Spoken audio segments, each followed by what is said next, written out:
Buonasera. Good evening. Thank you for being here. It is an honor for me to introduce this conference.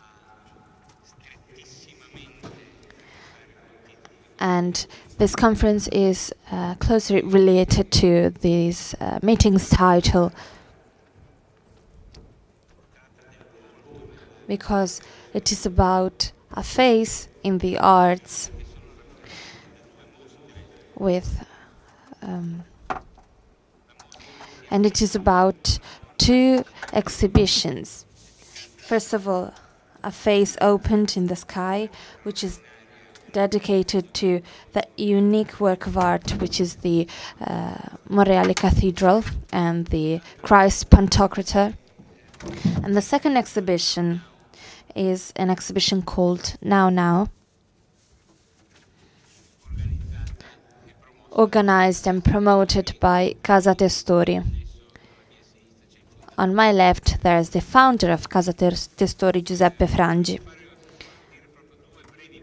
Now, just a couple of words, just to break the ice.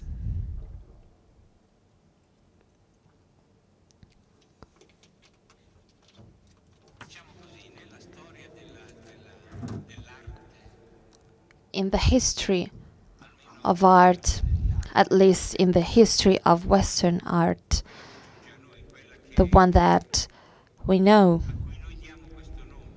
that we called Western art,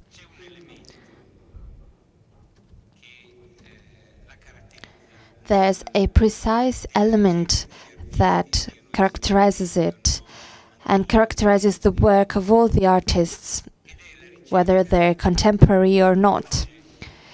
All artists look for a light that is not their light. An artist has a personality, lives in a specific situation, but an artist never wants to impose his own light in a work of art. This would be disappointing, just like anything that is only about us. Instead, the artist looks for another kind of light. Why is a work of art surprising? First of all, because the artist himself is surprised.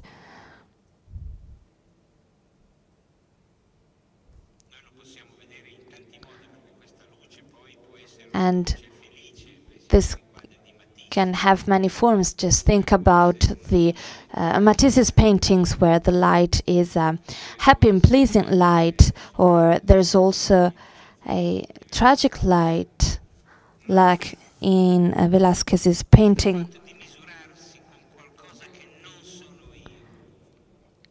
But this makes me face something that is not mine, that is beyond me. This is the art's torment. And once I was talking with Pietro Citati, he is a great critic of art and historic of art, historian. He said, well, do you think the red that was used by Rubens and many other had its origin in the blood of Christ? I believe that all of our Western arts is related to an extraordinary fact that every artist has to take into consideration, which is God's gaze, something that happened and that is beyond us. But at the same time, it happened in a very human way. Woman delivering a baby, or surprised shepherds. So a totally divine, but at the same time, human history. it's within this history that art became real.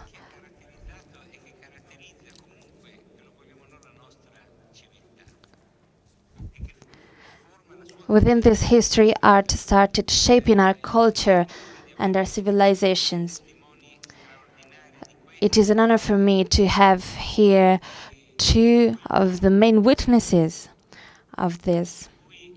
Two of the main witnesses of the faith that is the basis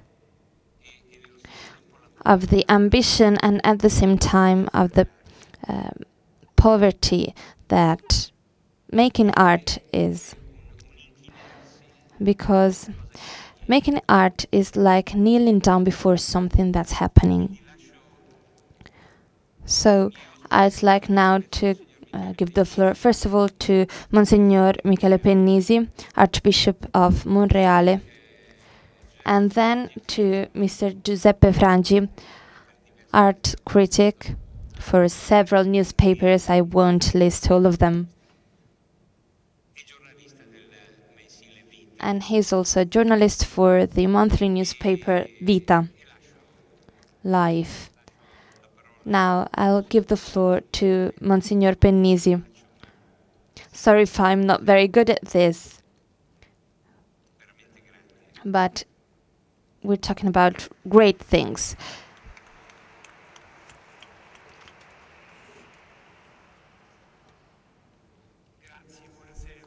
Thank you and good evening.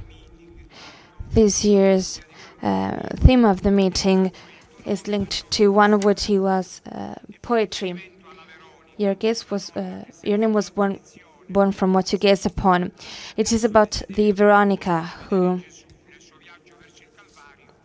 wanted to see the Christ's journey towards the Calvary, and she cleaned his face with a shroud.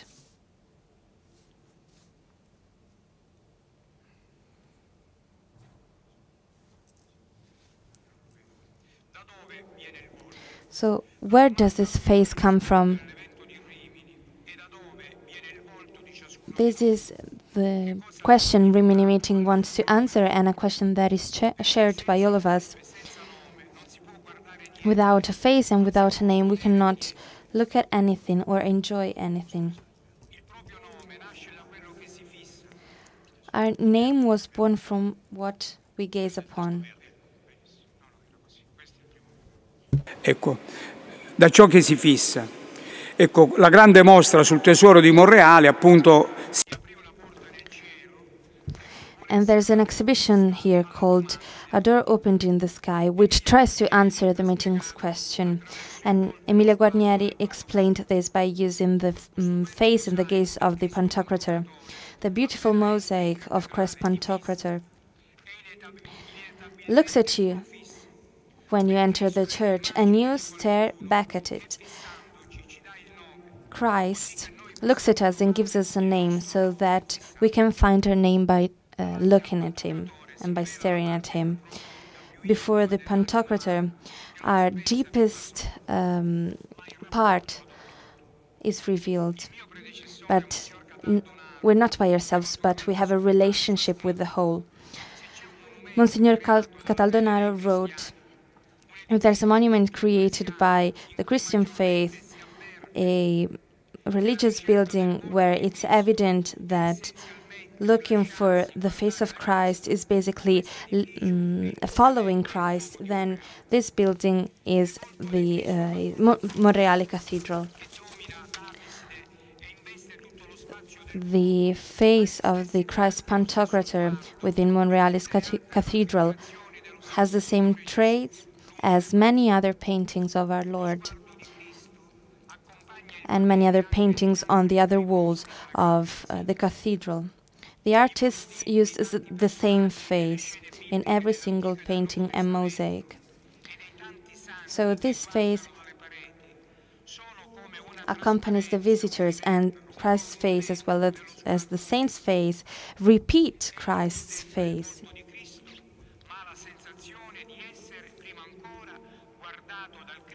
So a visitor feels like he's been looked at by Christ and by all of the other saints. This means being welcomed.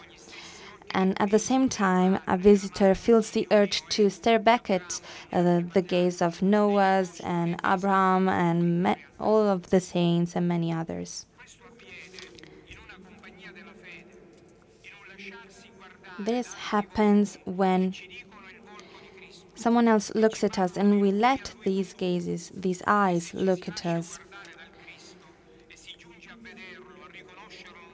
We let Christ look at us, and once we do it, then we feel like we're being guided by his gaze, and we become men and women that are able to look at things like Christ does.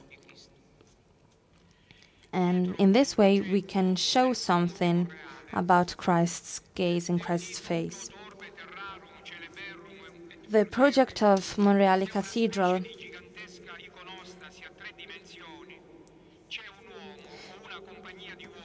involves a man or a company of men that have a shared goal, creating a work of art and also something important from a religious point of view. This cathedral was built after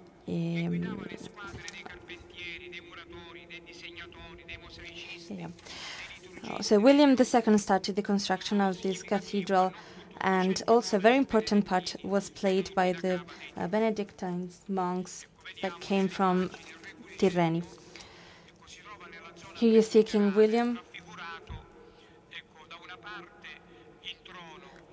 On one side we see Christ on the throne, crowning William II. And then we see William II offering the model of the cathedral to the Virgin. The king is dressed like the archangels.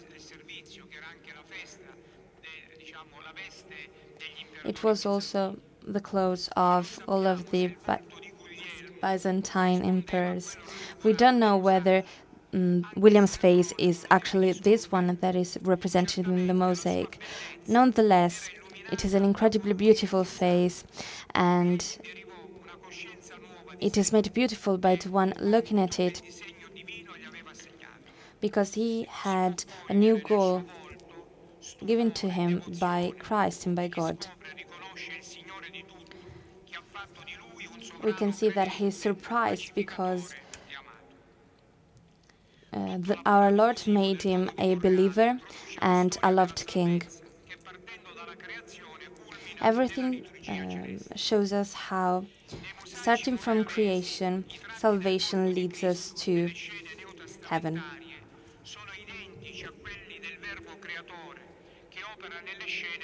We see that Christ's face is just like the one of the Creator Verb in all of the other scenes from the Old Testament.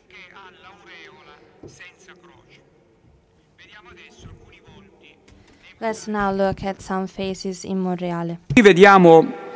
So here we can see the luminous gaze and the dark gaze. From the terrible abyss, the gaze of the abyss, from the world of chaos, we can see the order of creation, which is represented by the dove. And it develops into the cosmos, which is then represented by the halo. Here we have a representation of light. It is represented by 7 angels with halos. And we can see in the apse the tetramorphous angel and the warrior apparel. Then we have the gazes of evil.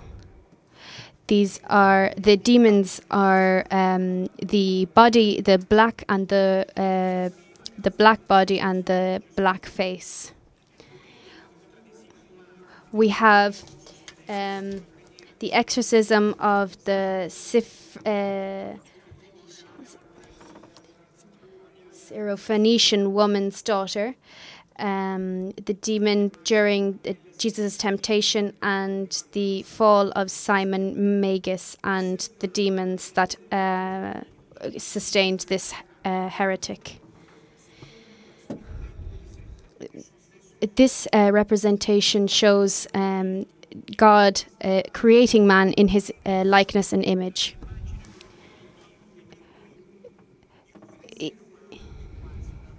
And man is almost a reproduction of the most intimate image of man, of a God. From the first man, a source of light emanates from the gaze. And this is what's happening in the moment of his creation. The character of Adam, the figure of Adam, is illuminated by the image of the Creator as a symbol of his dignity. And this halo and the gaze of Christ is interlocking with the gaze of Adam. In contrast to the other images, God's feet he's not wearing any shoes. We can see his shoes as just like Adam. God wants to give his face, his gaze to Adam. At the same time, he also has no shoes on like Adam.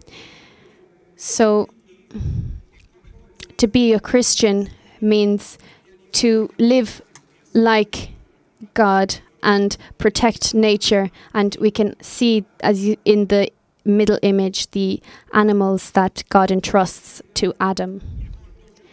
Here we can see the joyful gaze of Adam. From the halo from which light emanates, Adam has his arms raised and recognizes in this moment, he recognizes his companion Eve. The Bible says that God creates man his own image. In the image of God, he created him. Male and female, he created them. Diversity is not an extrinsic dimension of the human being, but it is a constitutional dimension, and recalls that otherness. This image is the gazes of who have lost paradise. They look towards the right, towards a door that has been closed. The cherubim is red, as you can see on the left, and they are gazing back at the paradise that has been lost. The gazes of pain and sweat. Eve holds in her hand a piece of wool, which is like a symbol of the world. Adam has a sad expression, and he is earning his living through toil and torment. Here we can see blood gushing from Abel's head, while Cain is hitting him with a stick. Can, the son of Abraham, Cam, he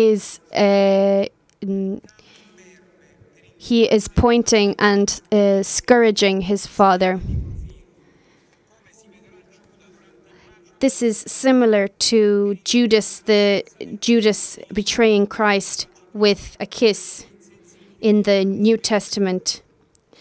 The absence of fear of God and the evil that makes one totally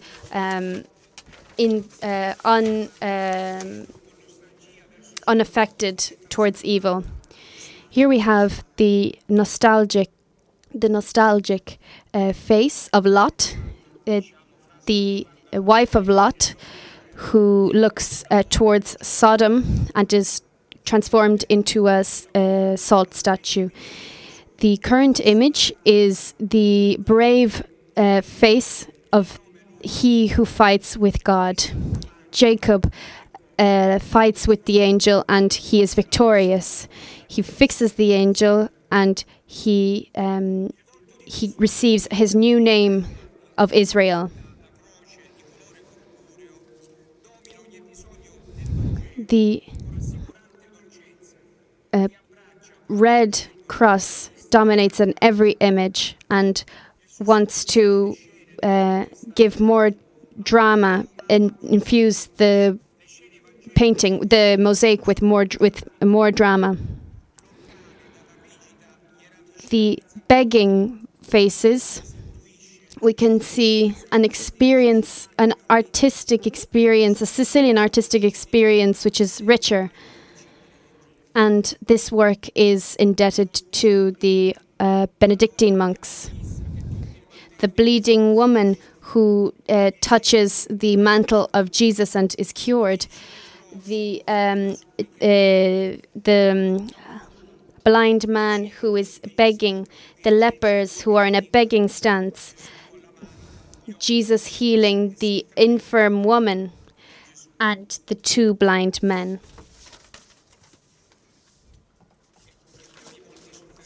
Here we have the suffering gazes. The daughter of the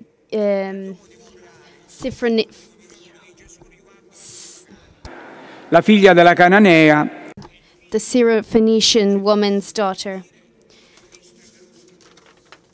This shows us that how Jesus comes to everybody, no matter what their origin. Here we have the demon-possessed victim with chains at his feet, the healing of a man with dropsy, and the son of the pagan centurion. Here we have the face of he who has been forgiven. So the woman in Simon's house who washes Jesus's feet and is forgiven because she loved with great strength. The adulterer and the paralytic.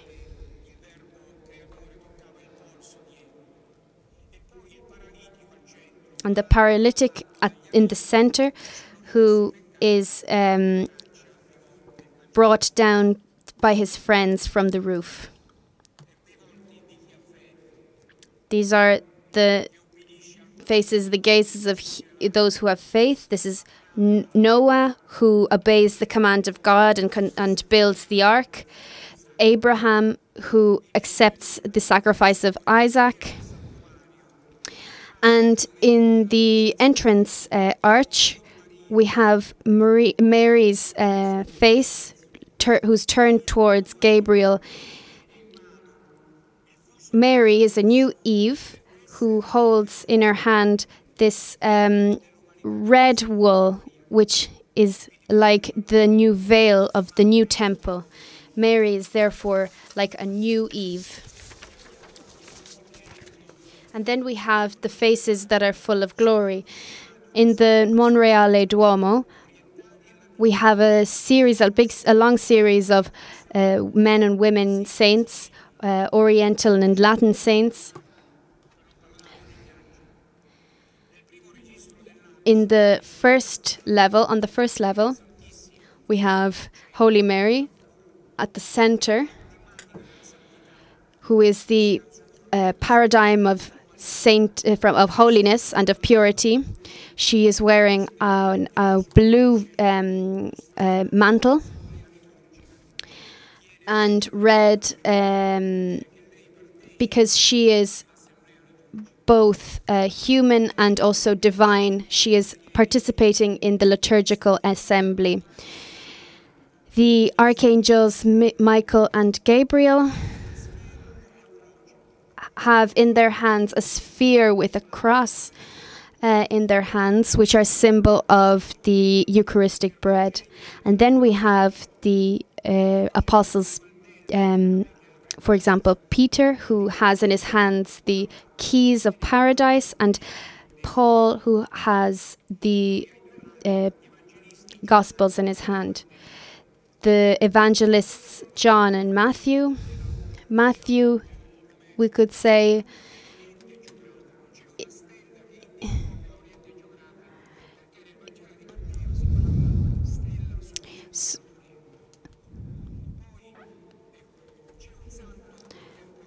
we have a contemporary saint, Saint Thomas Becket, who was Archbishop of Canterbury, who was a saint that was contemporary to the building of this cathedral, that Pope Alexander III considered and was devoted to amongst other martyrs of the same period. Saint Agatha, who is the patron saint and martyr of the Diocese of Catania, who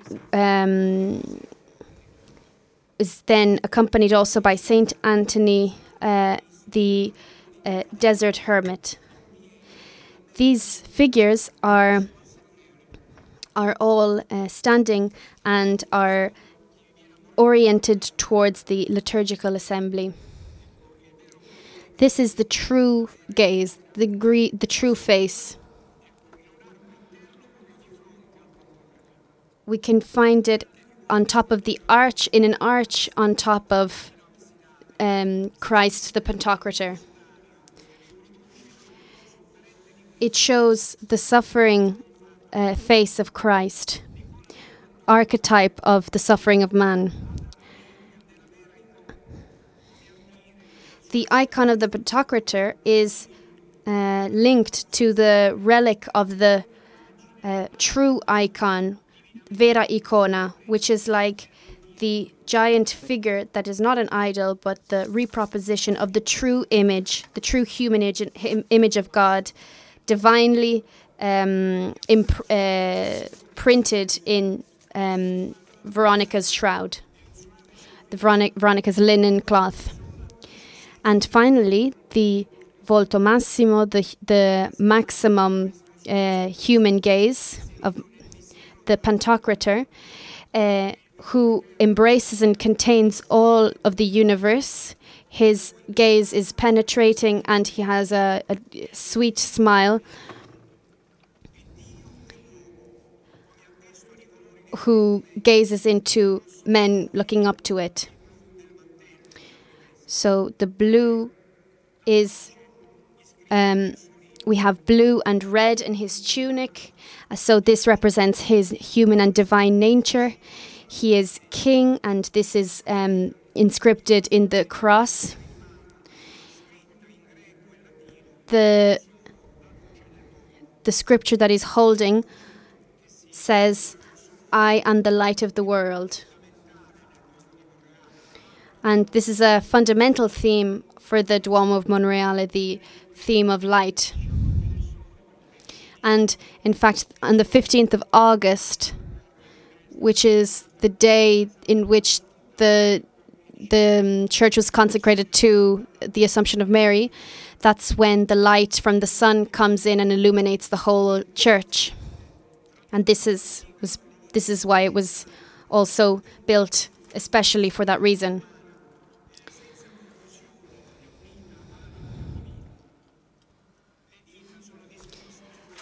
The fingers are disposed in such a way as to illustrate the monogram of Jesus Christ and to represent his humanity and his divinity.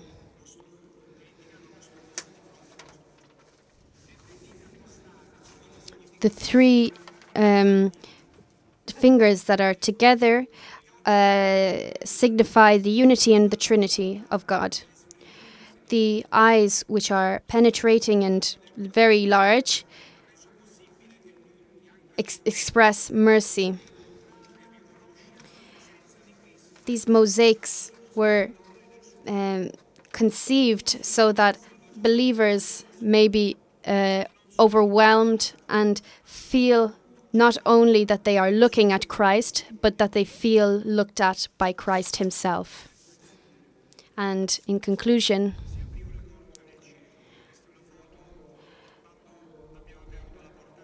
when we opened the holy door for the Jubilee of Mercy,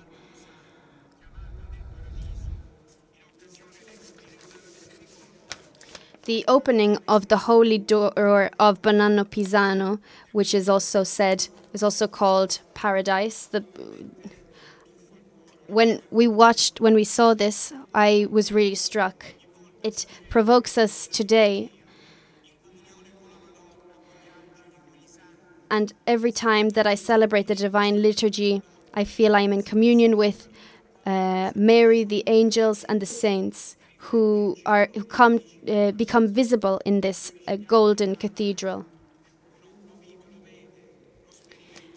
You can live this. You can actually have this experience when you go there.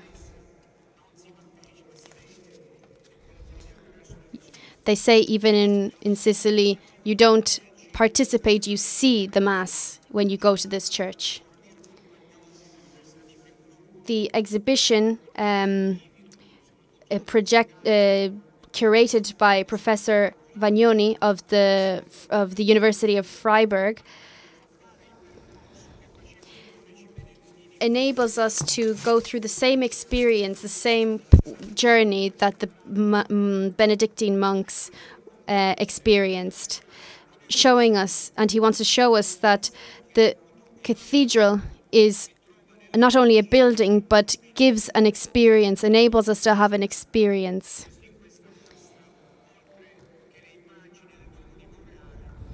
In this exhibition, we also have holy objects, chalices, books, and they show us how the faith continues in this cathedral. To these, so the human gazes of the faithful come together with the human gazes of these saints, as Romano Guardini said in 1929. Everybody lived, participated in this gaze. Everybody was tending towards contemplation. So this is when I understood that the basis of real liturgical piety, the ability to understand and perceive the saint in the image and in his dynamism. Thank you.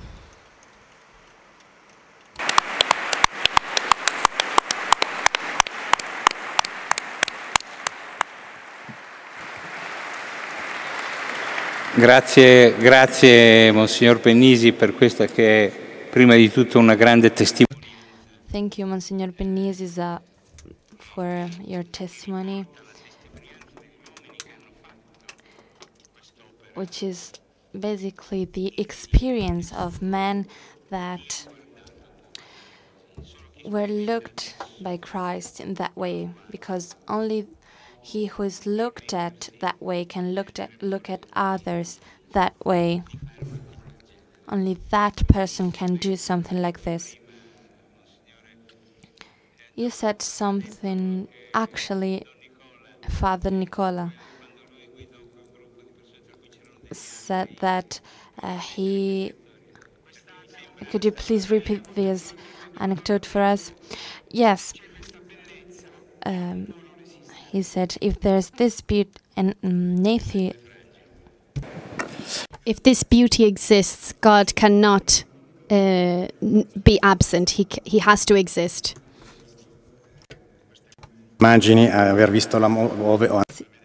After seeing these beautiful pictures, I believe that we all should go and visit the exhibition. But I remember that when I was little, my parents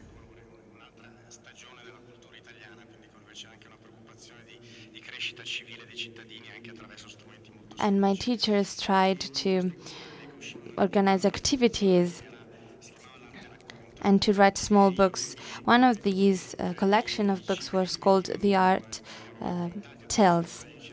It was a collection of images, including Monreale Cathedral. The pictures were incredibly beautiful, very high quality, and this is something that I still remember very well. Something that I read when I was little is still very fresh in my mind, and I still have this little book.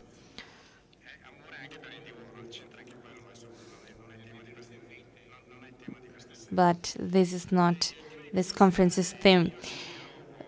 The theme is another one, and I'll try to dig into the meeting's title by using images. First of all, I believe that we all should be aware that we are incredibly lucky. We are surrounded by a lot of images because of our culture, and so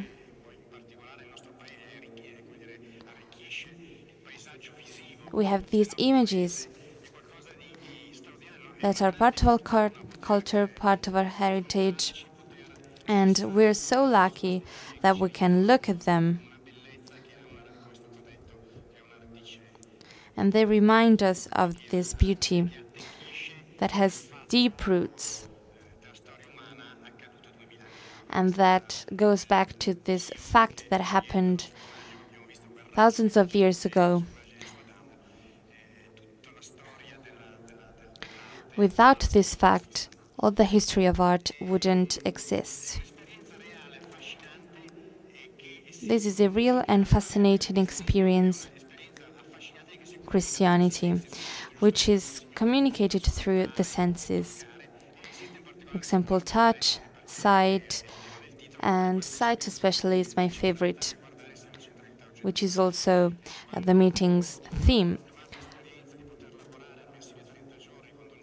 I worked with Father Giacomo Tantardini for a monthly newspaper in 1992, and the article had been written by a Jesuit,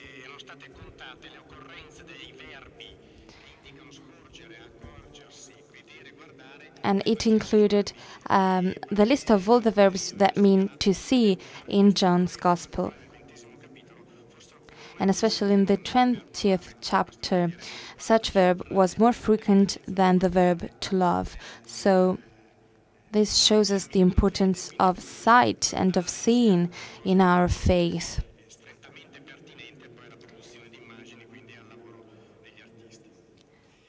And this leads to the works of many artists.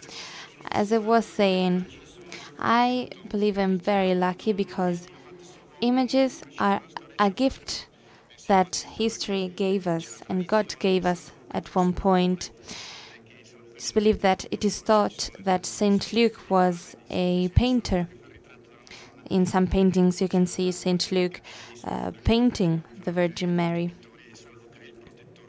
Saint Luke is actually the patron saint of artists. So a God that lets us look at him and also demands to be looked at.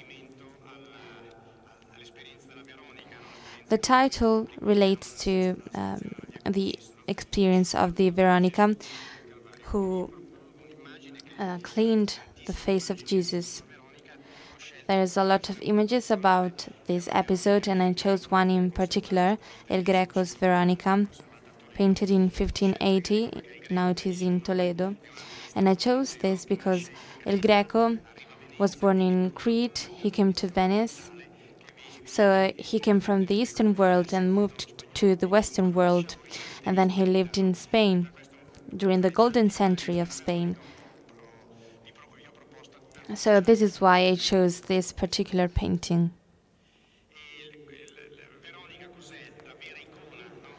Veronica is the real icon. She stared at Jesus' face.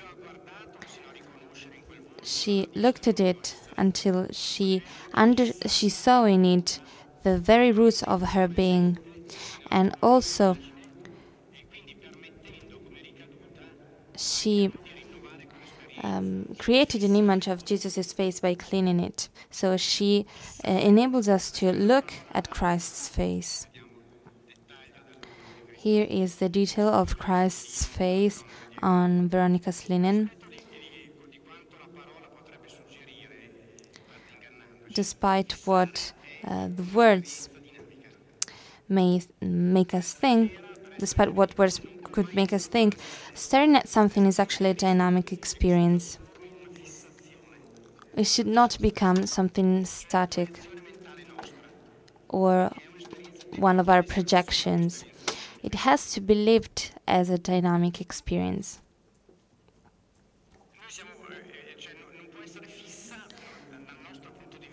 It cannot be static because each one of us has a different gaze. My gaze is different from all of the other ones around me. So the gaze of each one of us is different. And even the gaze of the ones who came before us. It depends on the relationship we have with our culture and with our time. But there's another important thing, the image. And artists that over the centuries reinvented the prototype of the Veronica. She was constantly regenerated and reinvented by artists. And this led to the huge amount of images and pictures that has moved men and women over the centuries.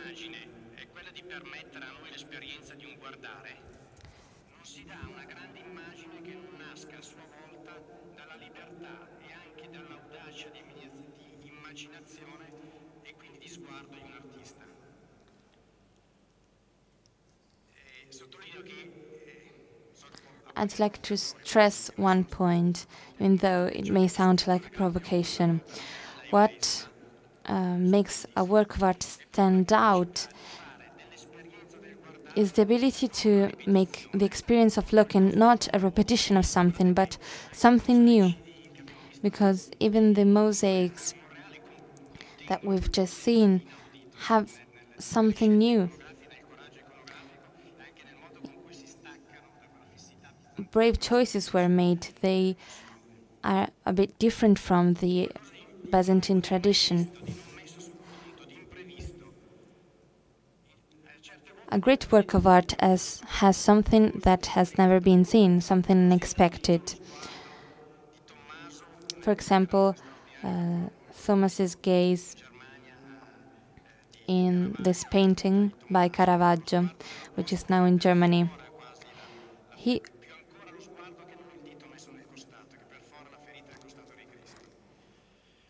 almost perforates Christ's injury, but what strikes me even more is his gaze. These are gazes that show us that this is an ongoing experience. We can regard these people as our contemporaries.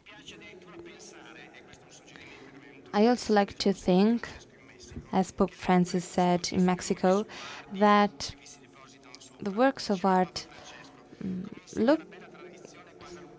preserve the gazes that they contain, and also the gazes of the ones looking at the works of art. So this is just to stress the depth of the works of art in our experience. I will speak through images, so I will show many of them, but I just wanted to touch upon something that's very important for me and that I came to know during one of my trips to Sicily. I met a poet who writes poems with his eyes, Saporito. He suffers from ALS. AMS.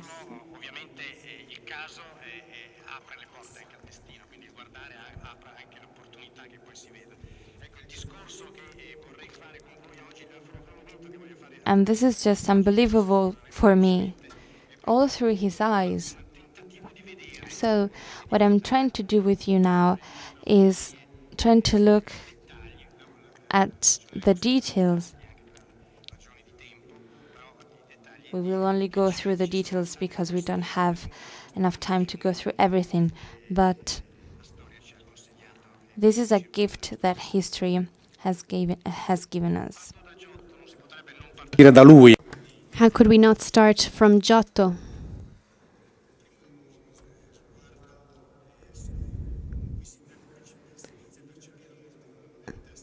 So this is the first steps of modernity. This is from the Chapel of the Scrovegni. It's a nativity scene. The structure of the work. This is the heart of the work. Obviously, the entire work is much broader. It's a detail. We have Mary, who is putting Jesus into the manger, who is looking at her. And we have a nanny here, which Giotto takes from the apocryph, the other Gospels, the non-recognized, non-official Gospels. Mary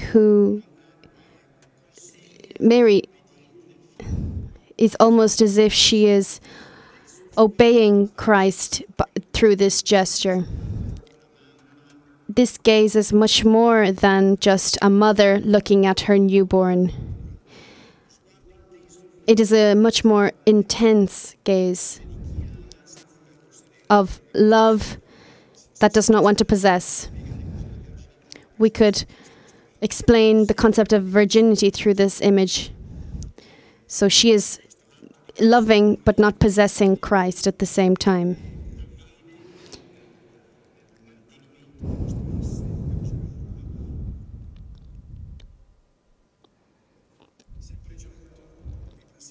Here we have another image of Giotto, another scene from the Chapel of the Scrovegni Chapel. It is the embrace between Joachim and Anna, who are Mary's parents.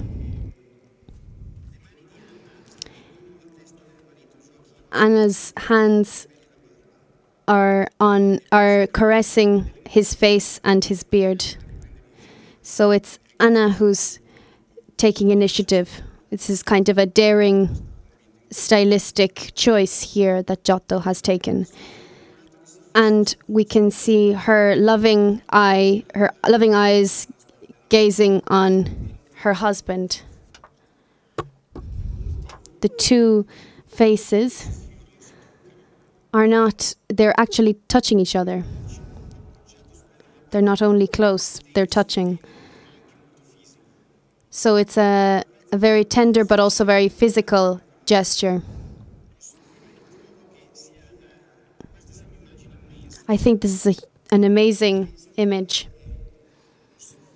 because not only due to the actual story that it recounts, but it is an image in which we can very clearly identify from our own experience, for that happiness that it communicates. It is the image of a love that remains even with aging, and that does not reject human attractiveness, human physical attraction. The crossing of each other's gaze is an adventure. It's an adventure also for us as we look at this image. Here we have a close-up of what I just said, and then this mosaic is contemporary to Giotto, and it is from the Church of San Salvatore, Saint Saviour in Istanbul. We have Mary's parents and baby Mary.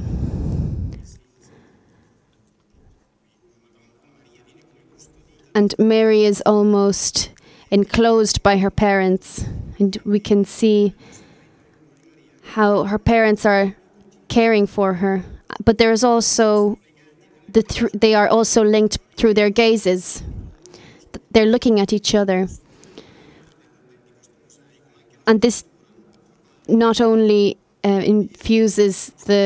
not only informs the picture, the content of the picture, but it also is the structure of the picture, makes up the structure of the picture.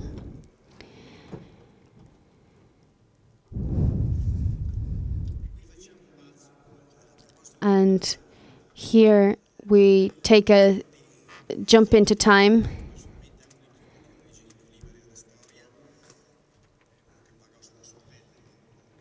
This is Donatello.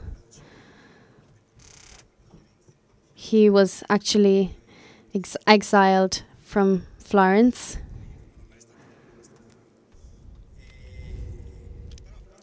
He had a challenging life. His situation was not ideal. This was commissioned by the Pazzi family in Florence. And it's currently in Berlin at the Bode Museum. I'm showing you this image so you can see the perspective in this sculpture.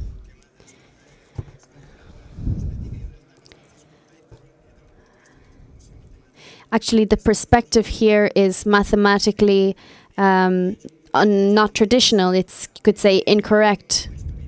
But this isn't what Donatello is.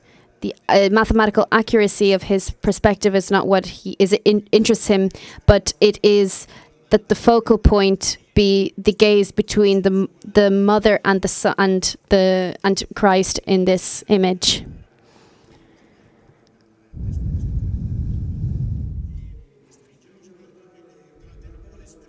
Donatello wants the viewer to be drawn to the focal point of the image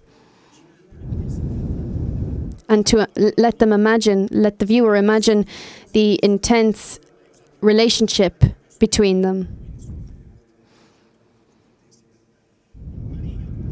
Mary rests her nose and her head on her face on Christ's forehead, and their gazes are crossing almost.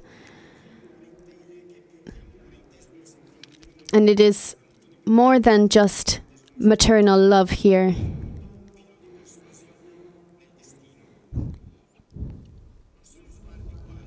It's a gaze into her own destiny. And it is as if Christ is trying to reassure his mother.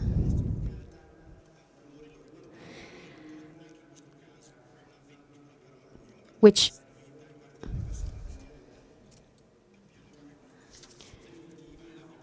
we can, by looking at this gaze, we can understand the emotions that characterize this relationship, and brings us back to what my colleague was saying about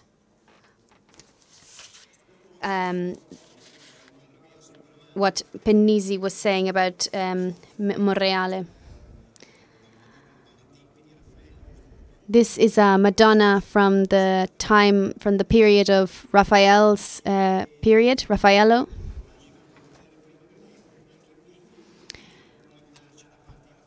This is quite a daring statement of Raphael.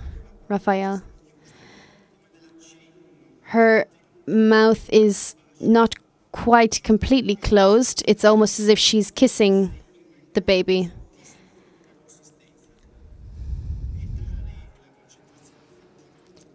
And the affection,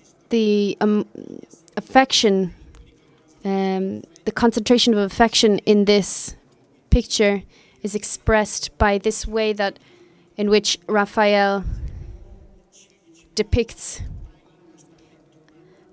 these two characters. It's a sort of human imperfection, but that wants to highlight the intensity of their relationship.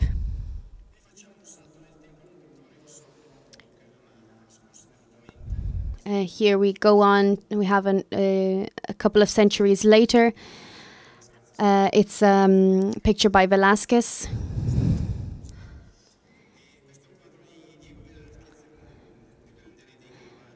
one of the most important heirs of Caravaggio. This is from Velázquez's youth. The relationship and the gazes that he proposes here also contain a new aspect. So the imagination of the artist actually becomes an opportunity for the viewer to become one with the picture. He married the daughter, Velázquez married the daughter of the artist that was teaching him. The Madonna here is Joanna, his wife. The baby is Francisca, his daughter, born in 1618. And the man who is looking at Mary with great intensity is Velázquez himself. And the other man is his father-in-law. And the intensity of the gaze here is what I'm interested in, Velázquez's gaze. This is a peripheral detail of this picture. It's quite marginal. It's not the main part of the picture.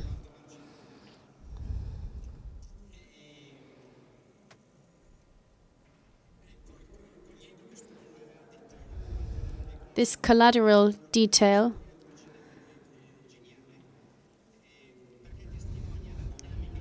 shows the interior dynamic of a simple man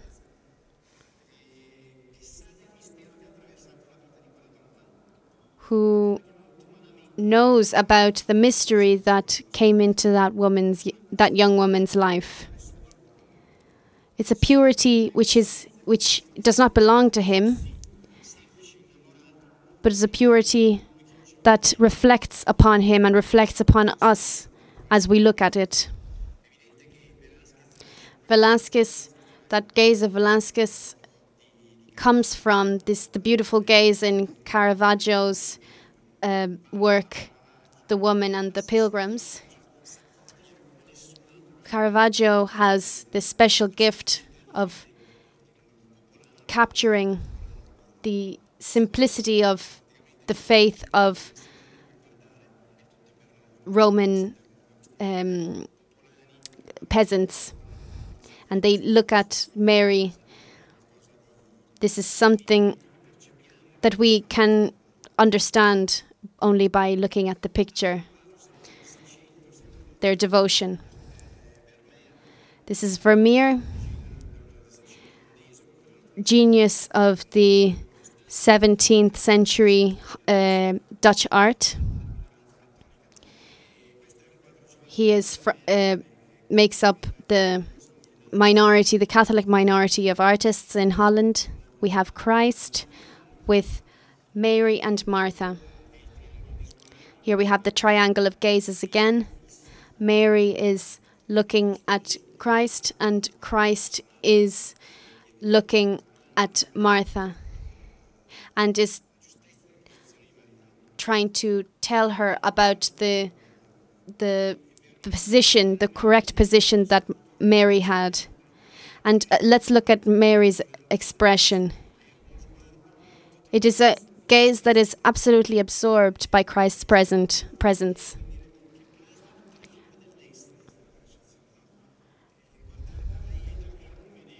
For her, she is truly looking at him. He is quite calm, but also tender.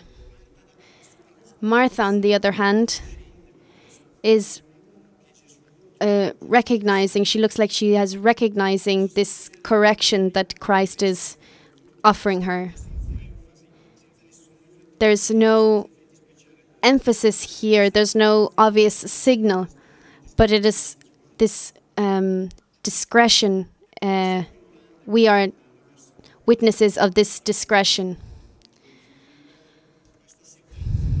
We have a beautiful sequence created by Rembrandt of a beautiful story, a sequence of a beautiful story. Rembrandt came from a culture, the Dutch church. It did not allow people, artists, to depict holy or sacred scenes. So Rembrandt depicts a series of Christ's face, a sequence of paintings of Christ's face, and he registers them at home, and they are then named Christ's faces from a still life of Christ's face.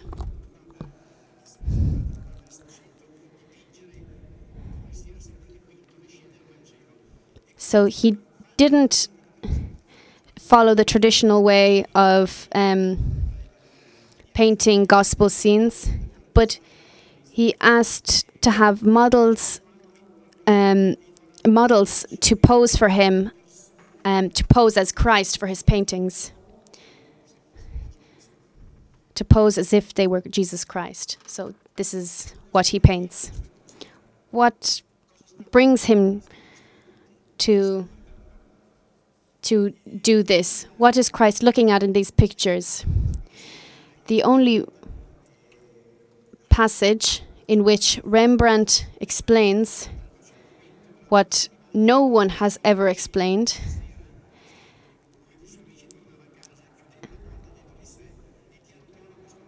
the moment in which Christ comes home from his day and he looks at his friends and he tells them about his day. This intimate side which Rembrandt claims back in a context which forbade this kind of artistic expression.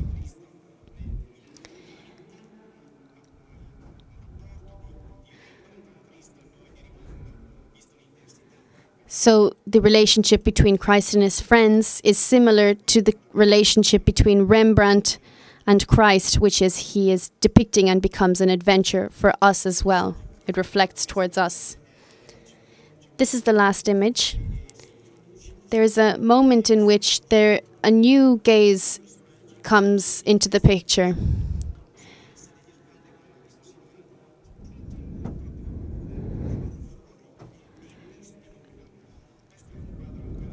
This is a beautiful picture, and we Milanese are very proud of it. It's by Bellini.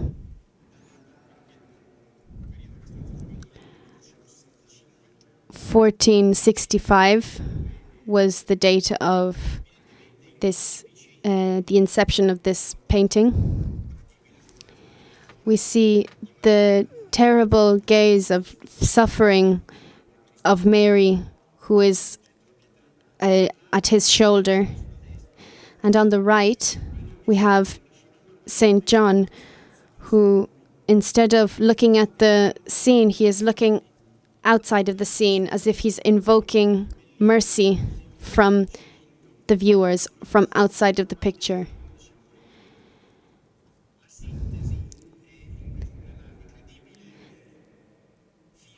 The synthesis, the unity of these two positions is summarized by the inscription, like these eyes full of tears,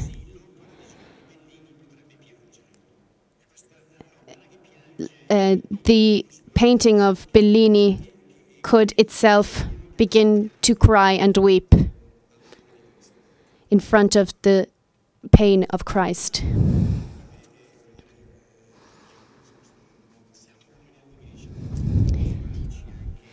The last example I would like to show you, considering we're from 2019, we're modern people, we're immersed in modernity.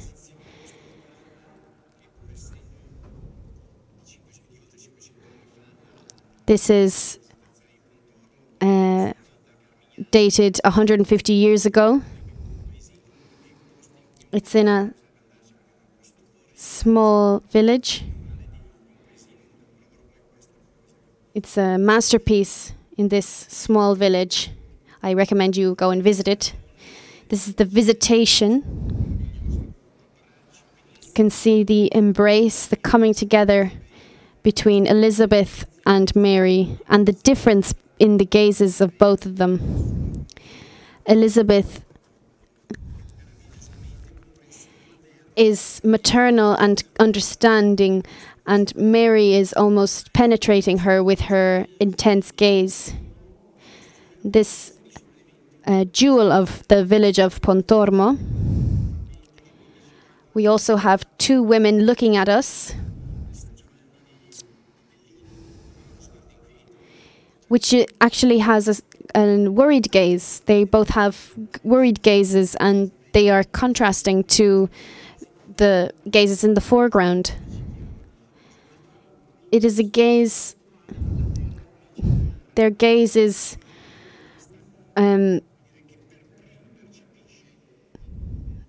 which is worried and full of fear,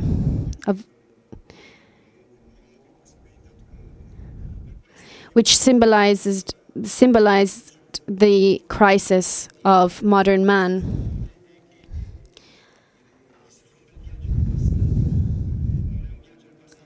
Art is not a journey towards the past, but it touches our modern hearts, even if they are produced in the past.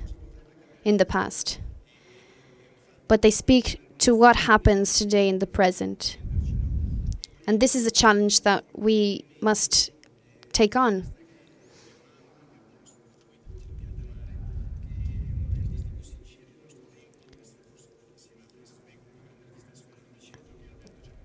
So Alberto Giacometti, as well as Francis Bacon, one of the most honest artists of our time, born in Italy,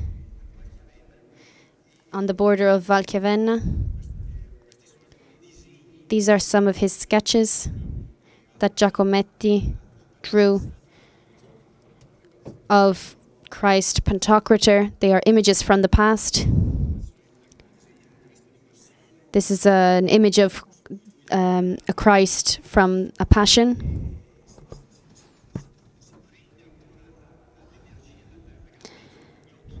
Those great eyes come from that tradition, a dramatic scene. This is another sketch, and here we have Giacometti himself in a photo by Cartier-Bresson. We have the gazes between him and the sculpture. This is a self-portrait. This last sketch is a self-portrait of Giacometti.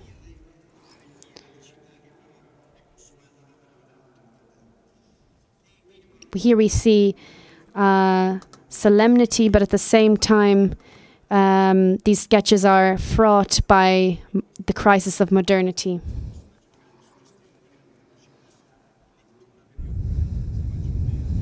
John Berger is another art critic.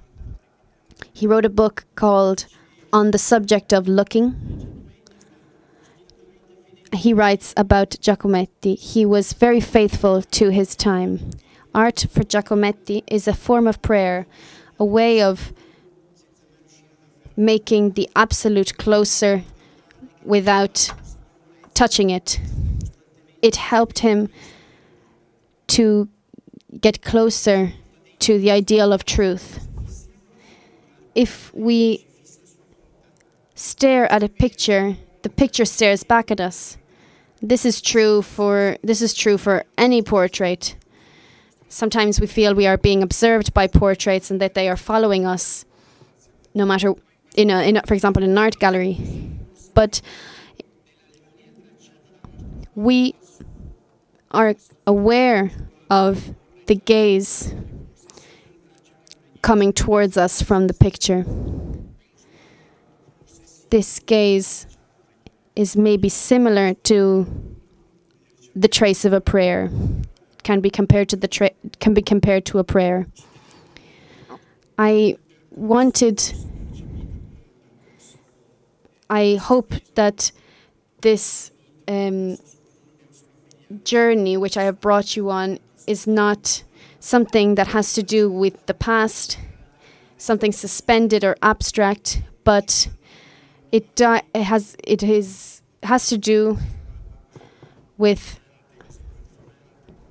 a gaze towards the present, towards us,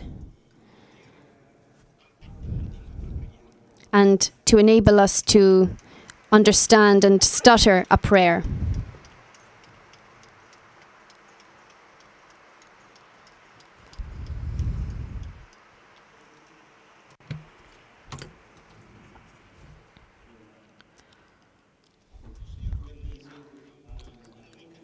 Monsignor Pennisi has something to tell us. On Friday the 23rd, there's going to be a piano concert with pieces of music about Monreale Cathedral by Maestro Cesena, with pictures taken by drones and by a RAI journalist, Mr. Spinnato. This is another way to look at the gazes that we look at and that look at us. Sorry, I also have to add something. I strongly suggest paying a visit to the exhibition, because when you see the great picture of by Mario Schifano, you'll understand that we still have room for beauty today. Well, this is why we organized this conference. Thank you very much for your contributions. I also have to add something else. Meeting is a unique event. For 40 years, it's always been possible because of the contribution of volunteers, curators, artists, and visitors. Everyone gives something, gives a meeting a part of themselves. Thanks to places for children, for sports, and so on. Everyone can come and visit the meeting and enjoy it for free. This is why our donations are crucial. It doesn't matter how much you give, it's just a way to show that you also contribute to the construction of this unique place so that it can continue existing. All around you will find spots called Dona Ora, Donate Now, which are red, and you can only donate at those desks. You'll find volunteers wearing a red shirt. Dona Ora, Donate Now. Thank you very much.